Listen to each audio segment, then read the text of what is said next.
Облус аймагындагы ооруканаларда учурда 11 бейтап дарыланууда. Дарыгерлер COVID-19 илетине караганда өпкөнүн кагынуусуна кабылгандардын саны көп болуп жаткандыгын белгилешет. Алсак 30 сентябрга карата оорунун жаңы 2 учуру катталса, экөө тең пневмония дартына кабылгандар. Бүгүнкү күнгүгө 2 учур катталды. Бул лабораториялык жактан тастыкталбаган түрү же клиникалык эпидемиологиялык жактан тастыкталган түрү. Мурункуга караганда азыр эпид кырдаал турукташып, 1-2ден гана учур катталып аткан кези азыркы кезде. Бирок бул менен эле биз жакшы ушундай болуп калат деген менден алыспыз. Анткени жаңы толкун башталышы мүмкүн деген ушундай божомолдор бар бүткүл дүйнөлүк саламаттык сактоо уюмунун. Акыркы 1 айдан бери облуста эпидемиологиялык абал туруктуу. Ак халатчандар туруктуулукту эмдөө иштери менен байланыштырышат. Теңир Тоо жергеси боюнча жалпы 40 эмдөө пункттары уюштурулуп, эртең мененки саат 9:00дон кечки 18:00го чейин жарандарды кабыл алууда. Эмдөө иштери башталган март айынан тарта жалпы 52.578 жаран вакцинанын биринчи дозасын алды. Райондор боюнча алып карасак, Жумгал районунда жана Нарын шаарында өнөктүк кызуу жүрүүдө.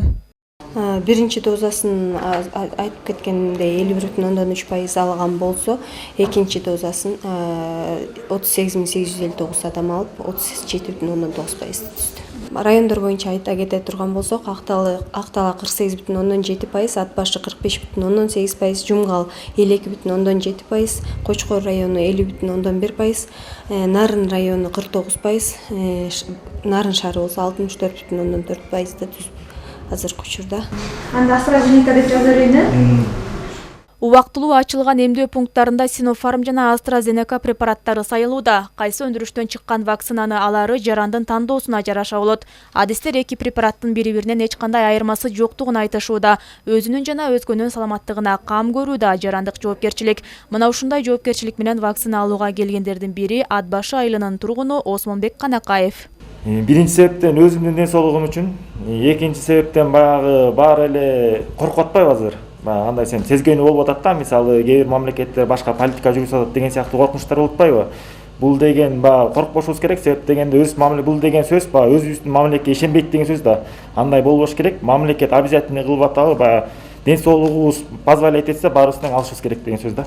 Кыргызстанда таажы вирусуна каршы эмдөө иштери башталгандан бери интернет айдыңында түрдүү пикирлер айтылууда. Өз өмүрлөрүн тобокелге салып, калкка кызмат көрсөтүп жаткан ак халатчандар жарандарды жоопкерчиликтүү болууга чакырышат. Эмдөө бул ыктыярдуу түрдө. Эгер жаран вакцина алууну каалабаса, кыйнамай жок. Болгону дени сак өлкөдө жашагыбыз келсе, ар ким өзүнөн баштаса дешет алар.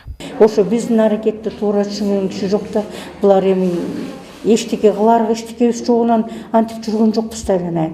Баарыбыз эле жашообуз улгайып калган врачтар. Таамда бар организациянын баарына бардык, түшүндүрүштөрүн жүргүздүк.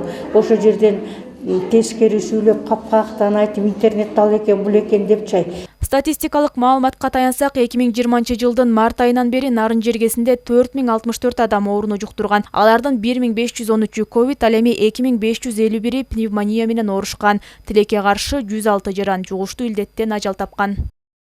Гүлзат Мокенова, Нурсултан Болотбек уулу, Өлкө Деми, Нарын шаары.